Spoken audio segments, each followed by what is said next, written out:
everyone, and thank you for joining Hashtag No Limits. I am your host, Shelly Kino, and Hashtag No Limits is about people who society places limits upon, but who are busting through those limits.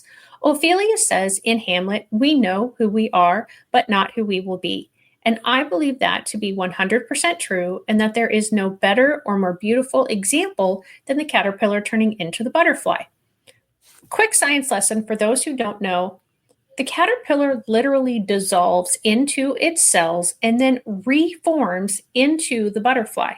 But that's not enough. It then has to struggle to get out of the cocoon in order to make its wings strong enough to take it everywhere it's going to go once it's out.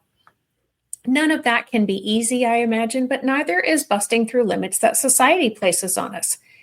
And today, I'm going to be bringing a guest on who's going to talk to us about dyslexia and a program that is happening across the state of Illinois.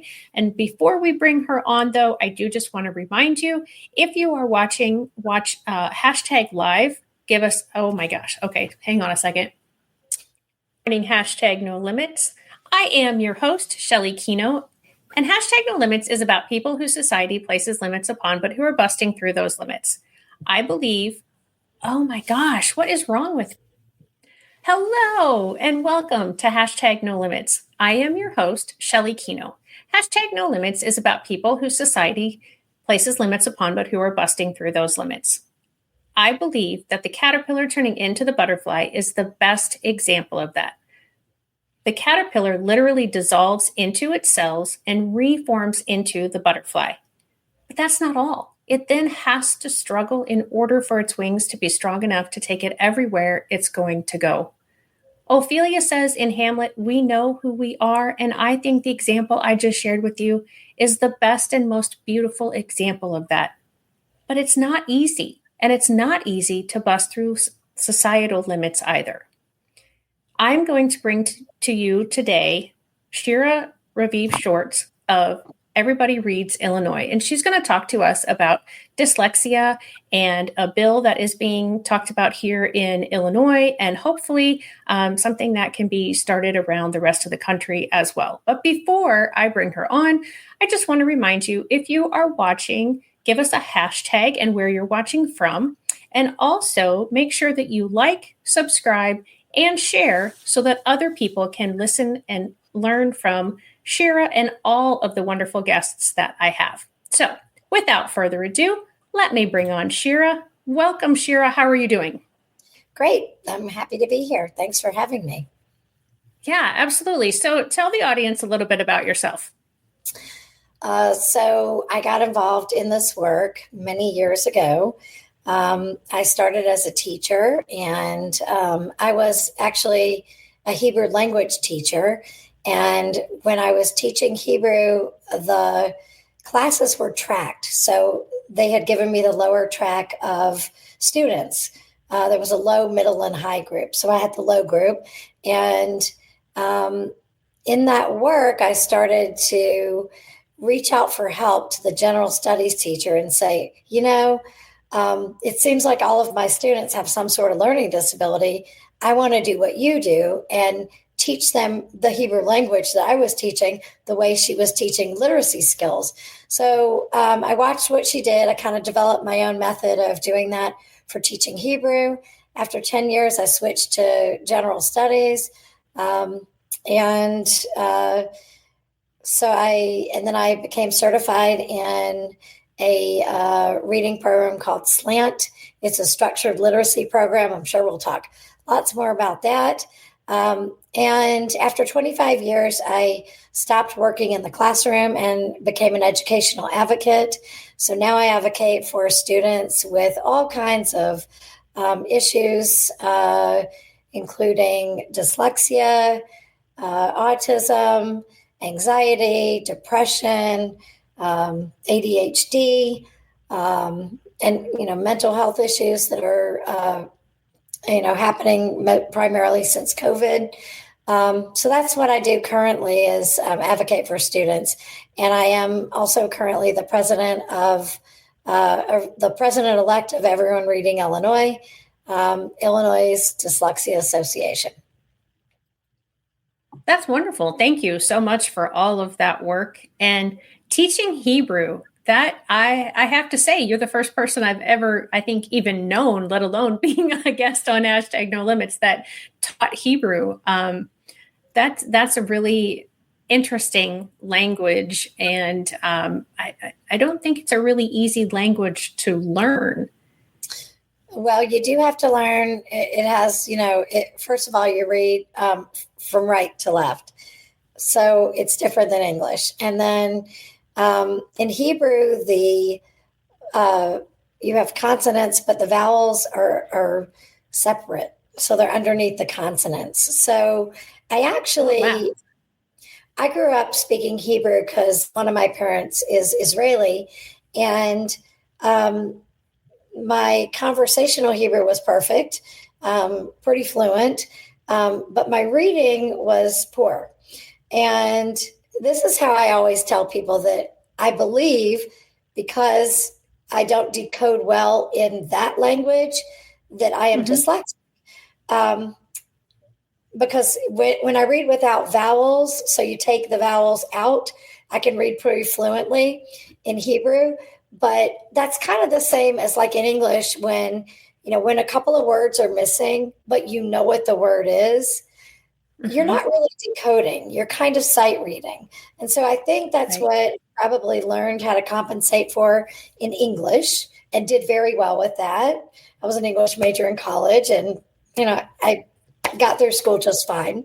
But in Hebrew, my reading was really, really slow. So we had reading games, who could read fastest, and I was always like the last one picked on the team. But everybody wanted to partner with me for other things because I was fluent and I knew all the answers. So, fast forward many years, I have 3 children. I became certified in structured literacy when my youngest child was 1. Little did I know that he would end up being profoundly dyslexic. So even now, he's 21. He's a college student. He goes to University of Wisconsin. He's pre-med, and he's a non-reader. So I did a lot of advocacy. Yeah, his struggles throughout the years have been pretty significant. He was in 8 different schools, 7 before he was 12. That's where I kind of honed my advocacy skills, because I really, tried to get him the right supports and services that he needed. And because I knew a lot about literacy, I was able to do that pretty well for him. And then people were asking me, oh, can you do that for me and my son and my daughter? And I'm like, no, because I teach school.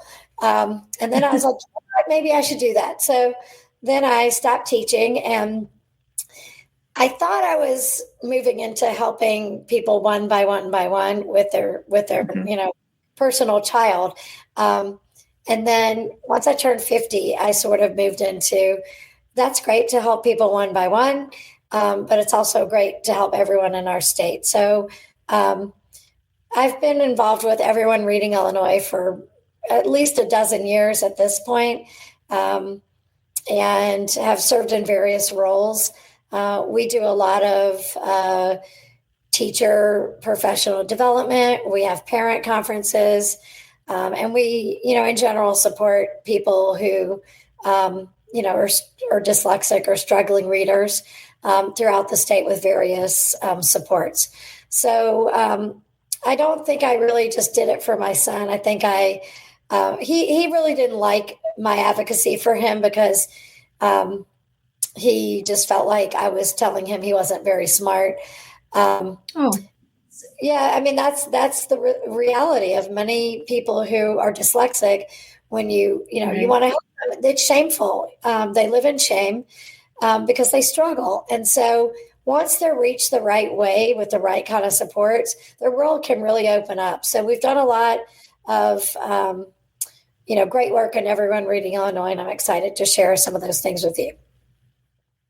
Yeah, that's awesome. So let's first, before we get too far into this, give a definition and maybe even some examples, because I think people have an idea of Yes. what dyslexia is. And I believe that a lot of that is incorrect. I've had several different people in the last, I guess, year or so that have come on to talk about dyslexia, because I'm hoping that with all the different people that, the word will get out there what dyslexia really is and how it can look in different people. And, that it has nothing to do with intelligence whatsoever. And so, yeah, if you would just give us a definition of what dyslexia is and then some of those examples. So in a nutshell, dyslexia is basically an unexpected difficulty in reading in relation to someone's intelligence. The actual definition that everyone reading Illinois uses is the definition from the International Dyslexia Association, and it is that dyslexia is a learning disability that's marked by an impairment in the ability to recognize and match sounds with written language, with written letters and words. It's a neurological disorder, and it's characterized by an unexpected difficulty in reading by children or adults who otherwise should be able to read, who have intelligence, motivation, oral language proficiency, but yet are, struggling to read. So a great example of that is, like my son. He has high IQ, but he's a struggling reader. So it's hard to align that. It's hard to kind of understand that. Well, if he's smart and intelligent, why can he not read? So you're correct. There are a lot of, myths around dyslexia. It is not due to a lack of intelligence. It is not due to a lack of motivation. It is can be a global language processing issue. It's not due usually to poor instruction. And it's also not due to, socioeconomic level. People can learn to read if given the opportunity. So there are kind of a couple of parts to it. There's the phonological processing part and the orthographic processing part. Phonological is the ability to use the sounds that make up the words that someone is reading. And the orthographic process is the ability to retain and retrieve the way the words look in print. So orthographic processing has more to do with the encoding or the spelling pieces of it. People with dyslexia generally struggle to acquire early literacy skills, letter names, sounds, rhyming. They have trouble with, even, easy kind of Dr. Seuss books, those rhyming books, have trouble hearing those sounds. Often have challenges with rapid naming, with spelling. Dyslexics can often have strong comprehension, but yet they read slowly. So that kind of characterizes what dyslexia is. I have had former students that have had diagnoses of dyslexia, and they have, not all of them, but a few of them have told me that I think one of the myths about dyslexia is you're seeing the letter backwards, right, or you're seeing the number backwards. And from what people that I have spoken to with dyslexia have said to me is that it's not a letter. It could be an entire word.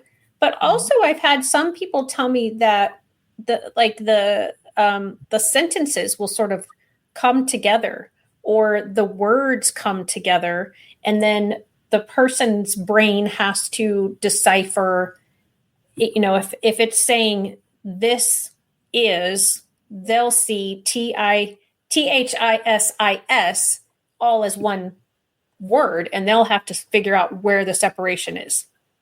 Have you had experience, anyone tell you that, or is there any studies? I always tell people that they're like the top 5 myths of dyslexia, and one of them is that dyslexia is a vision issue.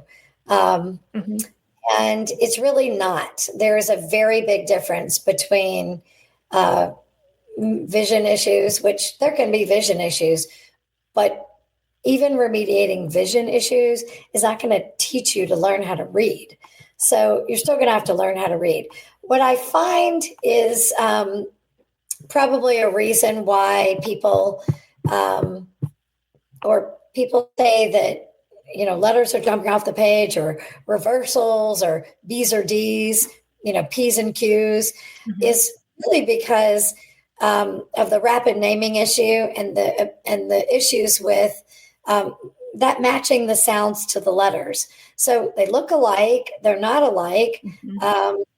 And with rapid naming, sometimes that inability to pull up what it is at play. I also find that dyslexic students, often people say they have tracking issues. So what you're talking about is either the words are smushed together, or the teacher says, well, their eyes aren't looking at the words as they're reading them, or whatever it is. What I find is that dyslexic students, and I tutor dyslexic kids, so I see this all the time, that they are working overtime to try to just read what's on the page. And so they're going to use any clues they have.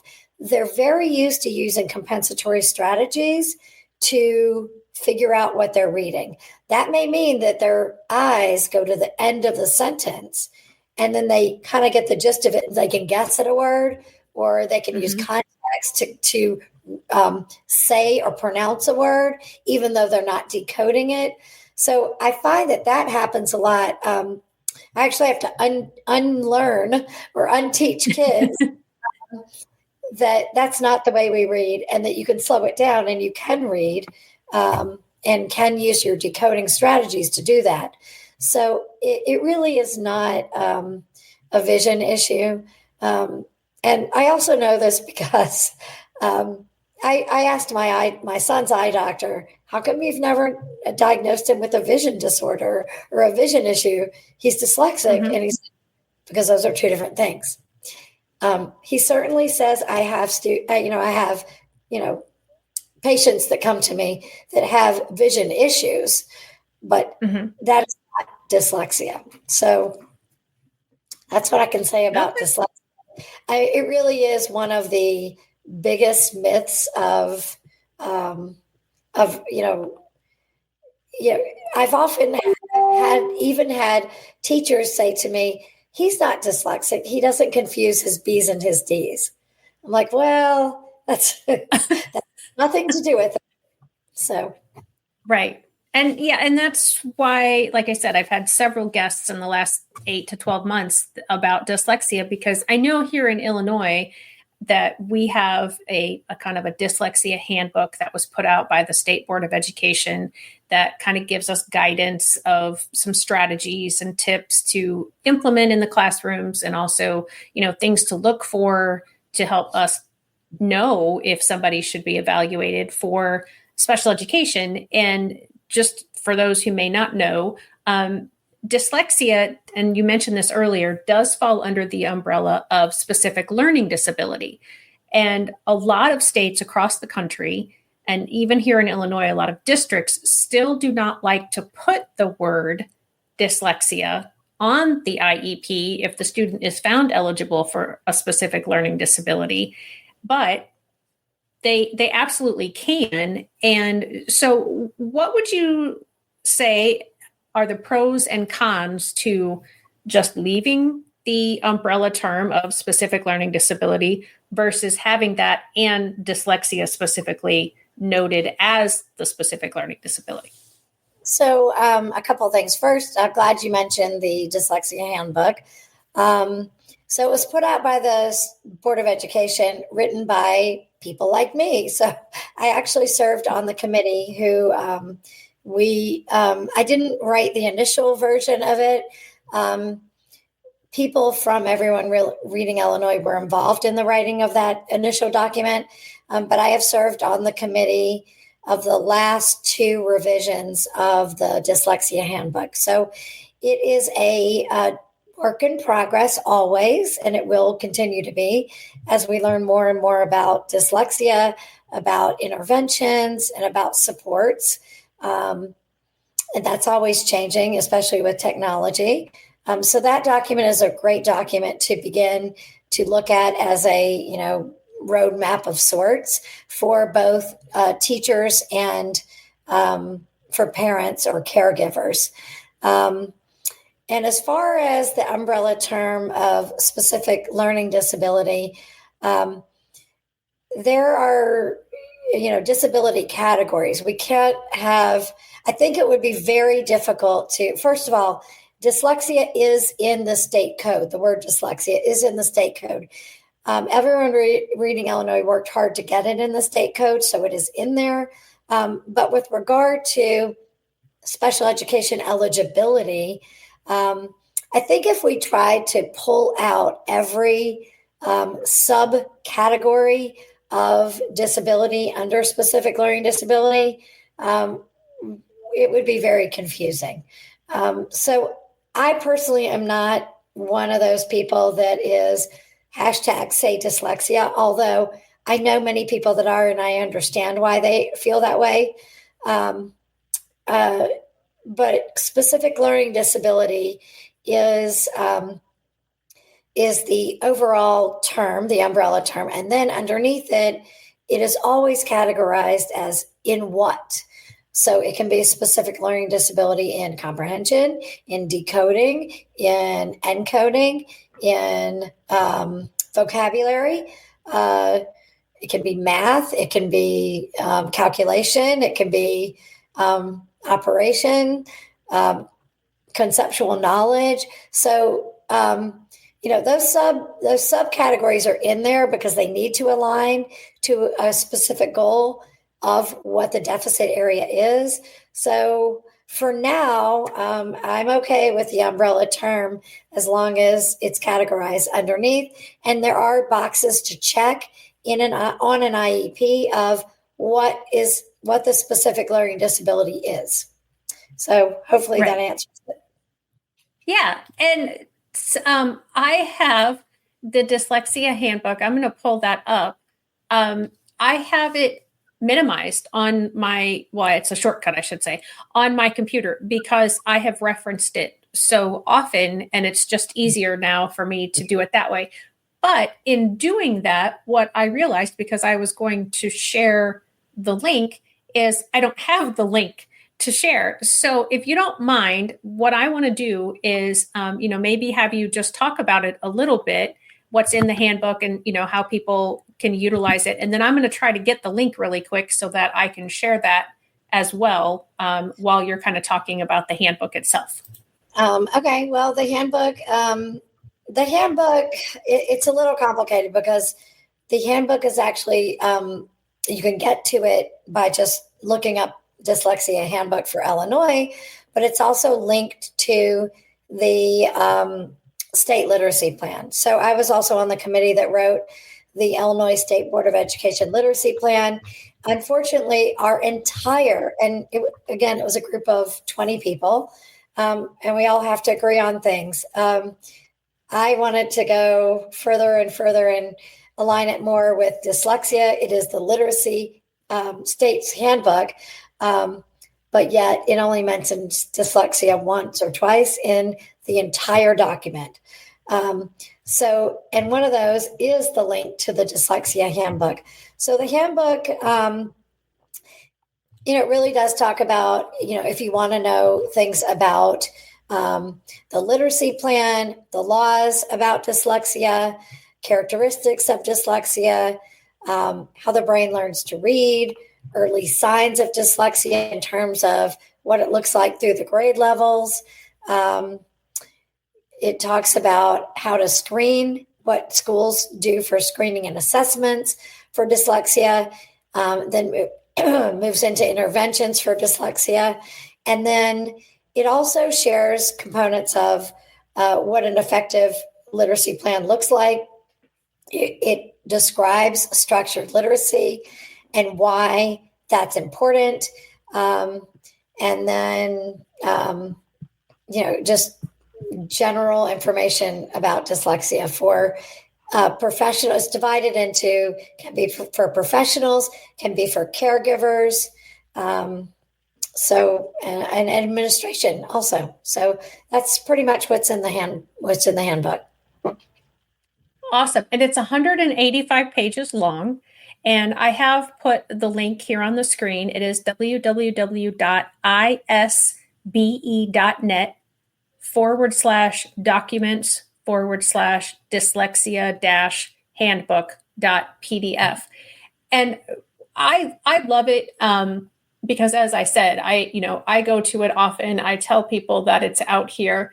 One of the things that you had mentioned in your introduction was the slant curriculum. Is that mentioned in this book? I don't remember for certain. So there is a page of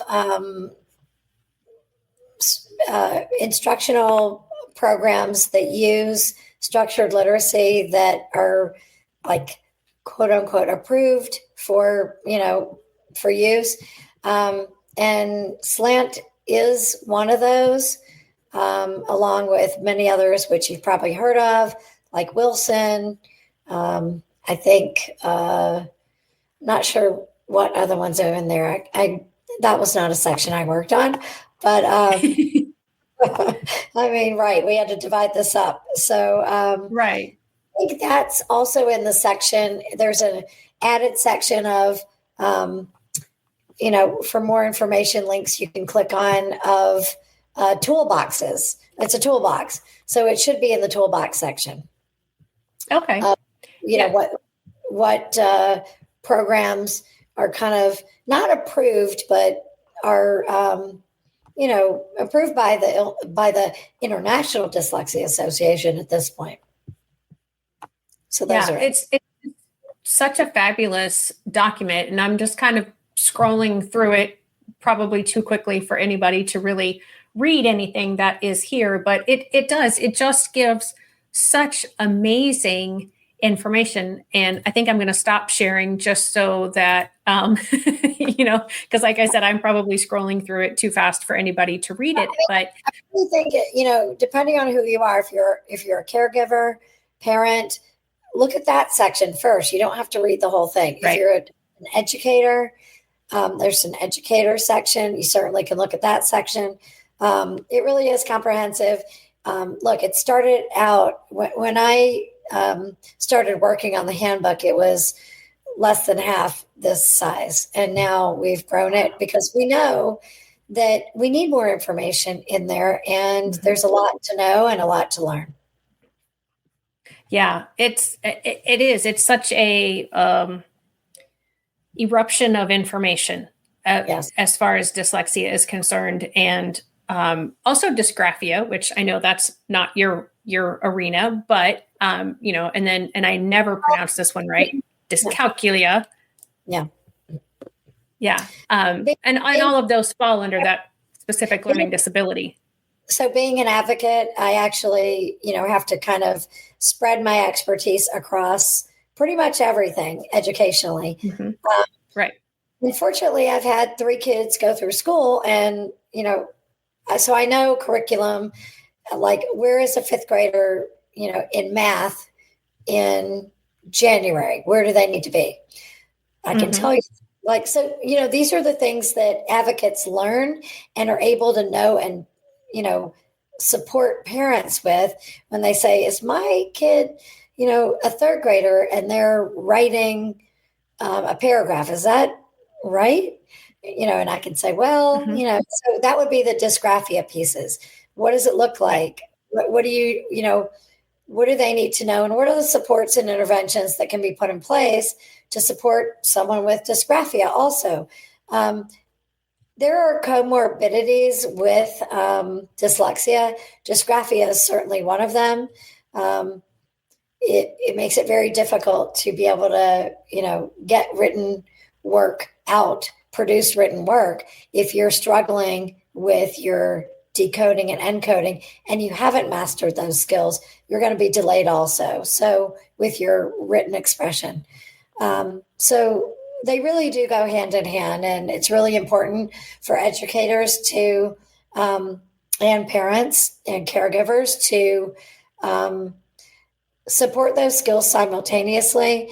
I recently went to an IEP meeting where the school team insisted that we're not going to work on anything. We're not going to have encoding goals. We're just going to have decoding goals because the student needs to get the decoding down first before they write it. And so I really didn't understand that, because what you do in structured literacy is you do both at the same time.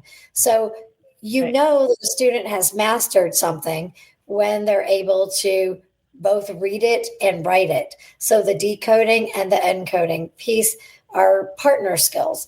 If you're not able to encode, you have not mastered your decoding, likely. So it really is not best practice to do that. Those skills really need to be working together.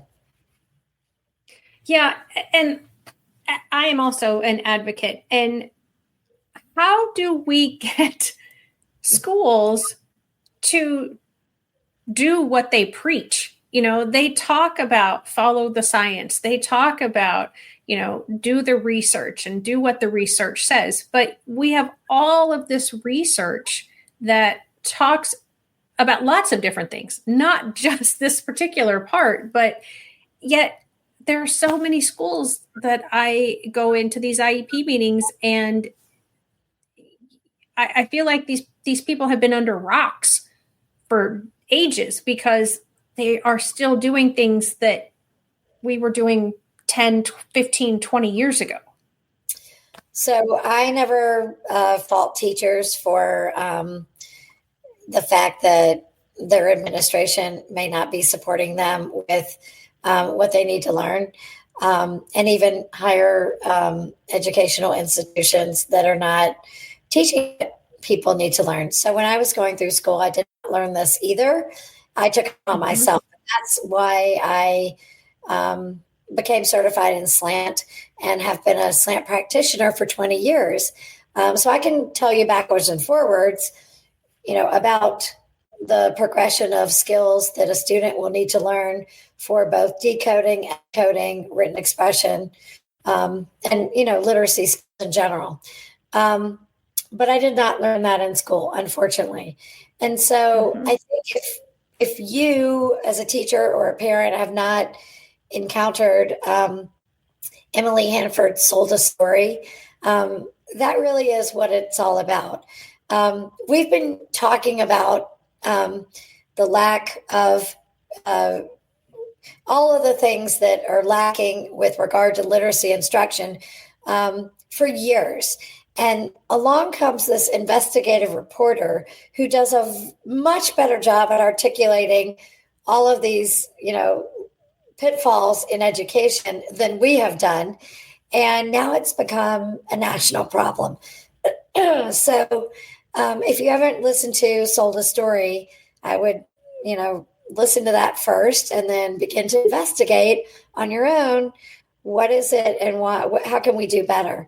And part of it is, which we do have addressed in in the Illinois State Board literacy plan, in the new literacy plan.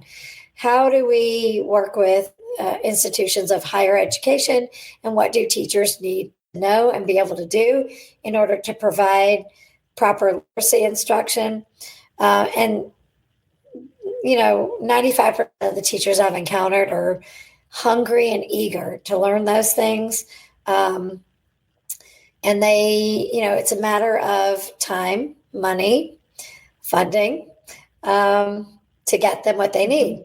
And so one of the things that we at Everyone Reading Illinois that we've been working on is we figured if we increased the strengthened literacy policy in the state, it would help kickstart a lot of, it would give momentum to, teachers saying, okay, if we're doing this part, then I need to follow through with the next part, the next part, and the next part. So what we were trying to do is we had a bill running for the past probably 7 or 8 years on early literacy screening.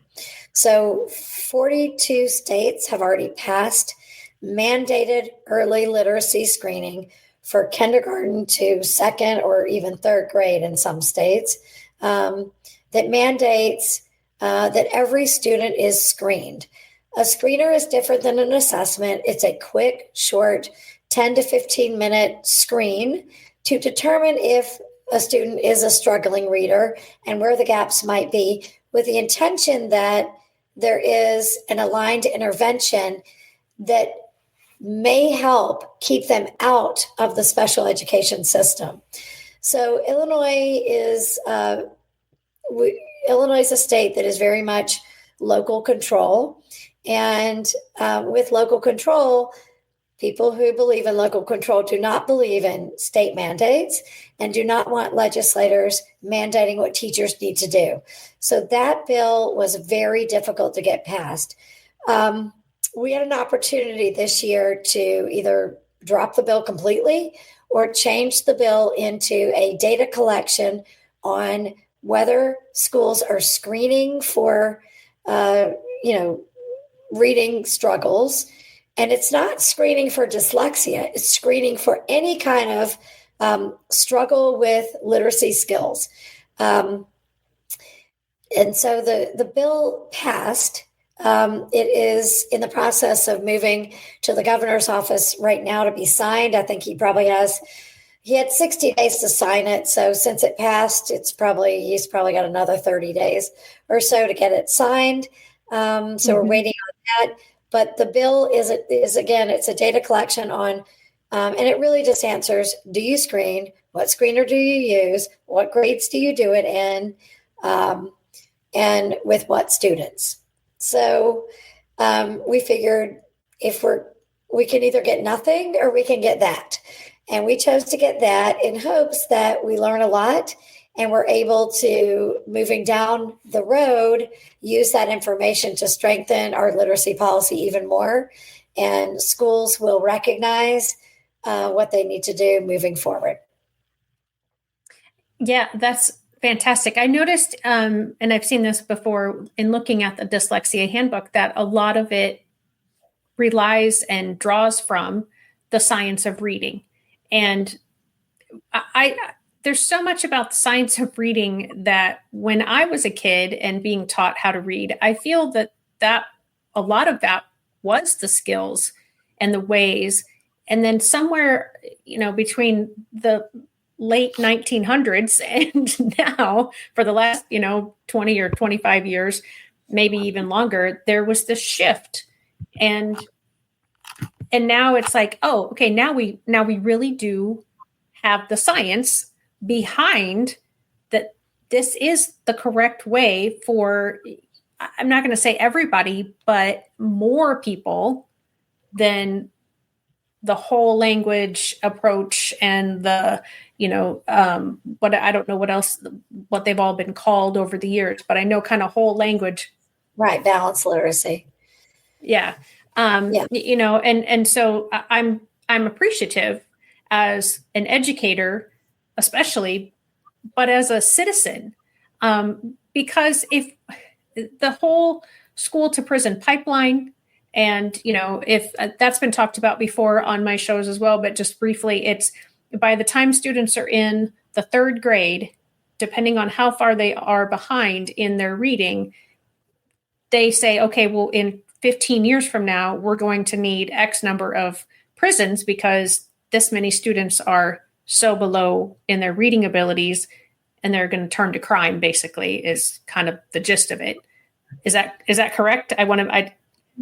Yeah, so there is that. A lot of people believe that is, a stat that is, a misinformation or disinformation. I don't. I haven't done any specific research on that. What I can tell you is that in the prison system, it is thought that 80% of prisoners are dyslexic. Or have a learning disability, and that would primarily mean that they are dyslexic. So here's the issue. The issue is that if you can't read, then and you're not taught the right way, then many people would often rather be the class clown rather than the kid who's not smart. And when you start on that path, or when you're ashamed, or when you are embarrassed, and when you're not getting the right support, school becomes very hard. You fall behind in your work. You may drop out. And that's where you got to figure out what you're going to do to survive. So, then it becomes challenging where you cannot fill out a job application because you can't read it. You can't get health insurance because you don't know how to fill out that form either. So your struggles are compounded over and over again. And what are you going to do? I have worked very hard at trying to get our legislators, and even I live in Lake County, so I've worked with the Lake County Juvenile Justice group, and trying to get them to see that all the kids in the system, if you ask, not all the kids, but many of them, if you ask them, did you drop out of school? Many of them will say they did. And then I ask them if they know how to read. And I would imagine that many of them don't. And so that's the reality of, if you can't read, what's in front of you becomes a lot harder to get. And your life, your life, even expectancy is, declines. So there are many problems related to not being able to read. The Barbara Bush Foundation has some excellent work on that. She said, even things like if you can't read a pill bottle, you may take the wrong medication. I mean, this is, it boils it down to that simple. So a lot of stuff out there that you can read about that too. Yeah. Yeah, absolutely. Absolutely. 100% agree with that analysis. I've heard it. I've seen it. If you're struggling in school, absolutely, you're going to act out and be the class clown or the troublemaker rather than be the quote unquote dumb kid. And I also work with juveniles in the Fourth Judicial Circuit, and I see a lot of them struggling with reading.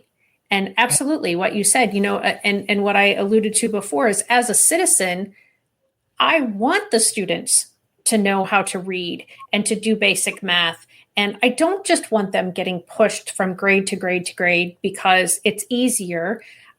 Because then, I hate to bring it all the way down to money, because I know that's, something that people talk about all the time. Oh, it's just about the dollars. Well, it is about the dollars in this sense, because if we're not providing the schools what they need to educate our students appropriately, they're going to have problems in society as adults, likelier. I mean, it's not guaranteed, but there's a higher likelihood.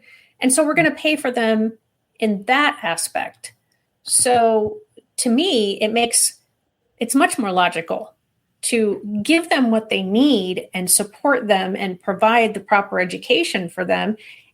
And that goes even further back to, as you mentioned, getting the higher institutions teaching our future teachers what they really need to reach the students and give the students that appropriate education. And then, it's a very compound issue. It's not, just one, unfortunately, simple, quick fix. So, we do have, the reason we started working on this bill is because of the NAEP scores in Illinois and how low they were. So, it was around something like only 15% of Black students were reading proficiently, 25% of Hispanic students, and 45% of white students. So, and the numbers were, even 21% of low-income students were, reading proficiently. So if you flip that, it's something like, 85% of Black students are not reading proficiently. 75% of Hispanics are not reading proficiently. Close to 65% of white students. And then it was something like 79% of low-income students. So, interestingly enough, last month, Illinois State Board of Education, the head of the State Board of Education, decided that Illinois was going to change the cut score for proficiency level and lower the score so that the numbers will be changed. So, it really was very uncertain how that would teach people to read. And I was very uncomfortable with that. But I think that, that the Board of Education passed that bill. So unfortunately, our cut scores are going to be different. And we have, I think the repercussions of that are going to be really, really severe. Because I do too. Yes, I think that if you think about it, our teachers are going to be disempowered, our students are going to be disempowered. It's really going to have a big effect, bigger than they think. And I was just really uncomfortable with that. So no, thank you for bringing that up. Okay, let's make it look better, but not actually be better. Yeah, is all that's happening. Yeah. Wow. Yeah, I wasn't aware of that, and so I appreciate you bringing that to my attention. And that's the politics of education, and that's I'm bothered by the politics of education because there are people that are arranging education that really don't understand education. Right. And, I mean, it's essentially, if you shift the numbers on paper, it really doesn't change the reality of the fact that our students are not reading at proficient levels. And, far too many students are not reading at proficient levels. We graduate, and I've advocated for students who are moving from 8th grade to high school who cannot read. And that is just a crime. And if they're not reading when they move to 8th grade, they're certainly not reading when they graduate, because you don't teach a student to read in high school with, they're moving on. There is a stat that if you're not a proficient reader by 4th grade, you'll likely remain so until, for the rest of your life. So lowering expectations to me is really something that sends the wrong message. It kind of tells educators that things are more fine than they really are. And it excuses the lack of serious intervention. And it really doesn't support the fundamental, problem we have, which is students need to learn to read. So it's really the students that are going to pay the price for it. And the only people that this serves is maybe our state's Board of Education and the optics of what it looks like. But yes, that should not have happened. Yeah, no, that's that's so sad. And I mean, just literacy in general, because everyone reading Illinois, so we've kind of touched on little bits, but I just want to make sure that we've really covered, kind of the purpose and the hope for the organization, Everyone Reading Illinois. So if we can talk about that for a few minutes, just to make sure that we really get that out there so that everybody understands, they know what Everyone Reading Illinois is about and who can utilize it and what it does and how they can utilize it. That would be awesome. Okay. So we have, there's lots of things I want to talk about, but I'll go in order. So we do have events. We have a virtual PD, professional development, and parents can come. Teachers actually get credit for it, but parents are welcome to come. We have 10 of those a year. They're mostly after our fall conference, and from after our fall conference all the way till the end of the school year. So we have great people. So Emily Hanford, who did Sold a Story, was one of those people. I mean, they're really touch on all subjects, and they are the top people in the field that we get to do these. And you can look back and see some of the people that we've had.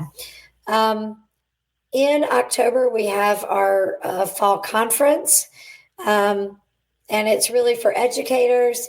And it is, I've been to a lot of dyslexia conferences, and I promise I'm not just saying this because it's ours, but we are very selective about who is speaking and and we get a lot of proposals. So we have the opportunity to be fairly selective and have really great speakers. We have 3 parent conferences a year. We have one in central, like Chicago area. We have one downstate it's in close to Springfield area, and like Bloomington, Normal areas where we hold that one. And then we have a virtual one that's going to be September 21st. So we always have a virtual one for parents who can't make either of those, but would like to learn more. We have opportunities to engage at the board level or at the auxiliary board level. The auxiliary board is people who may not have time to be on our regular board, but certainly want to participate and help with our efforts. We're a working board. One of the things I'm really proud of is that last year we started a junior board. This is a junior board for young people ages 14 to 22 who and I started the junior board because I realized when we were applying for colleges, that he didn't have any extracurricular activities because dyslexia is a robber of time, and he just didn't have time to do any extracurriculars. So, he's in college and it's over for him, but some of these kids, I want them to be on our board. And I told them, come to one meeting, do one thing for our organization. I don't care what you do. If you don't come to any other meetings, come to one and then put it on your resume, because you deserve that. And it's really to get their story out. They have met with legislators and shared their story. They have met with parents and shared their story. Next week, we have our junior board meetings are 30 minutes long. These students are busy. I don't want to keep them more than that. So I keep the meetings to 30 minutes, and they're every month to 6 weeks. And, again, they don't have to come to every single one, but the upcoming one is one of our board members he was a neuropsychologist, is going to share how you diagnose dyslexia and what it means for them. Because they may not really understand their report that shared with their parents. You have a diagnosis of dyslexia. What does that mean? So giving them the opportunity to understand that and answer questions or ask questions. So that's some really exciting that we do. And then we also do professional development for teachers and schools and libraries and parent groups in the form of a dyslexia simulation. So it's kind of 2 parts. What is dyslexia? And then it's a simulation, but it's not to make you feel like you have dyslexia. It's to make you kind of understand what students go through and the challenges they face when they have dyslexia. So that's a really important program. And everyone that we've done that for has said, wow, this is one of the most impactful professional developments we've ever had.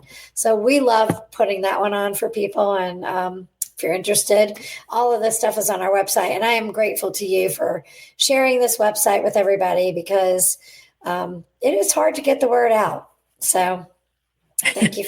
Yes. Yeah, absolutely. And again, the website is, let me pull it back up. I was doing the junior not achievement, the junior board one. So yeah, it's everyonereadingillinois.org. No spaces, no periods, just everyone reading Illinois, all one word. And if you want more information, you can just but you can send an email to info@everyonereadingillinois.org. And if you're interested in connecting directly with Shira, who has been my guest today, her email is SHIRARAVIV, Shira Raviv @gmail.com. She doesn't get the messages that go to info@everyonereadingillinois. So if you want to speak directly to her, make sure that you reach out directly to her. So you've got both emails there, info@everyonereadingillinois, and then her specific one. And again, make sure that you are checking out my computer and I are not getting along today. Okay, where did the website? There it is. It's scrolling across the bottom. That's what's throwing me off. Is it scrolling instead of just being the one banner? I am sorry, folks. I'm having an off day for sure. So I so appreciate all of this wonderful information. And I know that my audience is going to get a lot of great information. Before we wrap up today, I just want to make sure that, when you agreed to be my guest, that whatever you thought we were going to talk about, or what you were going to get to share about, that we have done that today before we say goodbye. Yes, this is something I'm very passionate about. I think after I turned 50, I sort of focused my energy on, I don't want to be on, 5 boards. I want to be on 1 board, and I want to make a mark in this world, in this area. So this is really important. And if anybody wants to join our board, help out, spread the awareness, jump on. We're happy to have you. Yeah, awesome. Thank you. Thank you so much. And do you know if there are other things similar in other states, or is Illinois about the only? There are other things. So even if you're watching and you're not from Illinois, how do you think they would go about that? Just reaching to their state board? Most of the time, it's your state's dyslexia association, through like International Dyslexia Association. We were a part of them at one time. Several states have shifted their focus, and they don't want to be under like sort of a national umbrella. They wanted to do their own. Everyone Reading New York has their own. Ohio's is under the Dyslexia Association. So I think you can just, find your local dyslexia association. We do a lot of work with neighboring states. So we're very much, aware of some of those. If you have trouble finding yours, send us an email and we will find it for you. Perfect. And yeah, ladies and gentlemen, it is so important.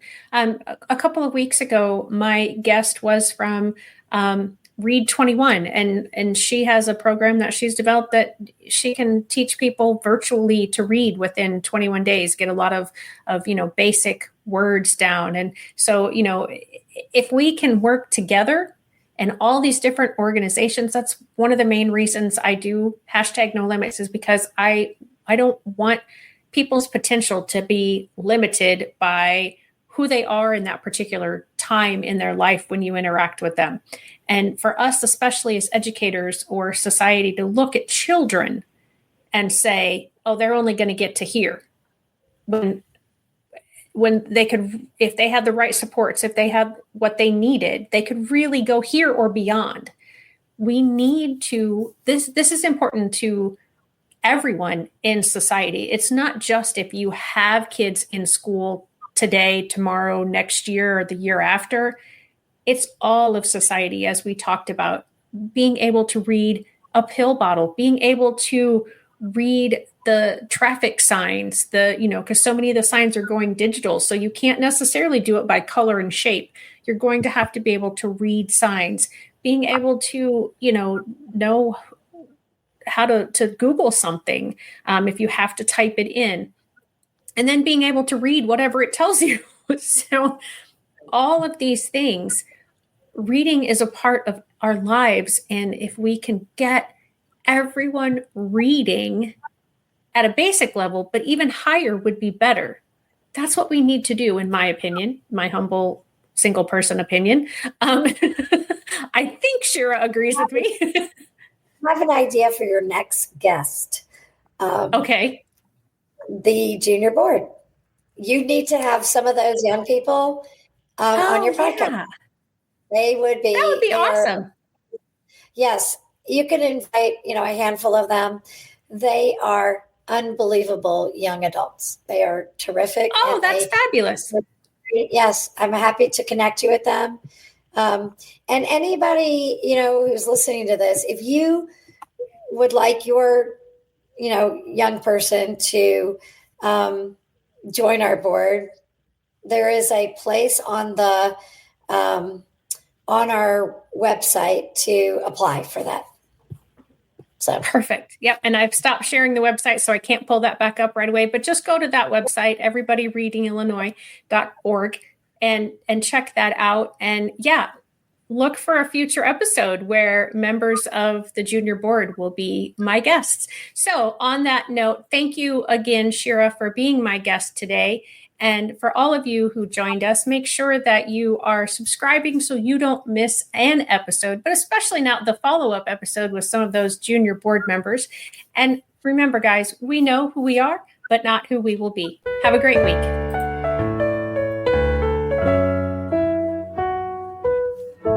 Hey, parents and teachers, are you tired of IEP meetings that feel like a battle? Let's put an end to the tension and create a collaborative, calm, and respectful environment together. Shelley Kino, your go-to IEP consultant, can transform your meetings into positive and productive experiences. With Shelley Kino, your child is her top priority, your voice is heard, and you become confident. Shelley Kino is making the world better for all, one IEP at a time. Visit www.shelleykino.com for more information and set up your free 20-minute consultation today. That's shelleykino.com, SHELLEYKENOW.